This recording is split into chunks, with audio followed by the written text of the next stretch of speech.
ಪಾಠ 17 ಮನೆಯೇ ಮೊದಲ ಪಾಠಶಾಲೆ. ವಿವಿಧ ಧರ್ಮದವರ ಆಚರಣೆಗಳು ವಿಭಿನ್ನವಾಗಿರುತ್ತವೆ.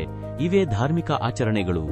ಆಚರಣೆಗಳು ಯಾವುದೇ ಇದ್ದರೂ ಹಿರಿಯರಿಗೆ ಗೌರವ ಕೊಡುವುದು, ಕೈಲಾಗದವರಿಗೆ ಸಹಾಯ ಮಾಡುವುದು, ಎಲ್ಲರಿಗೂ ಸ್ನೇಹ ಪ್ರೀತಿ ತೋರಿಸುವುದು ಮುಂತಾದವುಗಳನ್ನು ಎಲ್ಲಾ ಧರ್ಮಗಳು ಒತ್ತಿ ಹೇಳುತ್ತವೆ. ನಾನು ಪವಿತ್ರ. ನಮ್ಮ ಮನೆಯಲ್ಲಿ ಅಪ್ಪದಿನ ಬೆಳಿಗ್ಗೆ ದೇವರ ಪೂಜೆ ಮಾಡುತ್ತಾರೆ. ನಾವೆಲ್ಲರೂ ಒಟ್ಟಾಗಿ ಕುಳಿತು ಊಟ ಮಾಡುತ್ತೇವೆ. ನಮ್ಮ ಅಪ್ಪ ನನಗೆ, ಅಣ್ಣನಿಗೆ ಒಂದೇ ತರಹದ ಪುಸ್ತಕ, ಪೆನ್ನು ತರುತ್ತಾರೆ. ಎಲ್ಲರನ್ನೂ ಗೌರವಿಸಬೇಕು, ಕೈಲಾಗದವರಿಗೆ ಸಹಾಯ ಮಾಡಬೇಕು ಎಂದು ಹೇಳಿಕೊಡುತ್ತಾರೆ. ಹಬ್ಬಗಳಲ್ಲಿ ಮಕ್ಕಳಿಗೆ ಮಿಠಾಯಿ ಹಂಚುತ್ತಾರೆ. ನಾವು ಪ್ರತಿ ವರ್ಷ ಊರಿನ ಜಾತ್ರೆಗೆ ಹೋಗುತ್ತೇವೆ.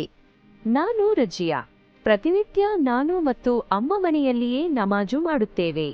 ತಮ್ಮ ಮತ್ತು ಅಪ್ಪ ಮಸೀದಿಗೆ ಹೋಗಿ ನಮಾಜು ಮಾಡುತ್ತಾರೆ. ರಂಜಾನ್ ಹಬ್ಬದಲ್ಲಿ ಬಡವರಿಗೆ ಸಹಾಯ ಮಾಡುತ್ತೇವೆ. ನಮಗೆ ಶುಕ್ರವಾರ ವಿಶೇಷ ದಿನ. ಎಲ್ಲರನ್ನೂ ಒಂದೇ ರೀತಿ ನೋಡಿ ಗೌರವಿಸಬೇಕು ಎಂದು ಅಜ್ಜಿ ಹೇಳುತ್ತಾರೆ. ಅಮ್ಮ ದಿನವೂ ನನಗೆ ಅರಾಬಿಕ್ ಭಾಷೆ ಹೇಳಿಕೊಡುತ್ತಾರೆ. ನಾನು ಜಾನ್. ನಮಗೆ ಭಾನುವಾರ ಸಂಭ್ರಮದ ದಿನ. ಅಂದು ಮನೆಯ ಎಲ್ಲರೂ ಚರ್ಚಿಗೆ ಹೋಗಿ ಪ್ರಾರ್ಥನೆ ಸಲ್ಲಿಸಿ ಬರುತ್ತೇವೆ. ಅಪ್ಪ ಅಮ್ಮನಿಗೆ ಬಿಡುವು ಇರುವುದರಿಂದ ಎಲ್ಲರೂ ಅಂದು ಜೊತೆಯಲ್ಲಿ ಕುಳಿತು ಊಟ ಮಾಡುತ್ತೇವೆ. ಅಮ್ಮ ಬಿಡುವು ಸಿಕ್ಕಾಗಲೆಲ್ಲ ಮನೆಯ ಅಲಂಕಾರ ಮಾಡುತ್ತಾರೆ, ಬೈಬಲ್ ಓದುತ್ತಾರೆ, ಕಥೆ ಹೇಳುತ್ತಾರೆ.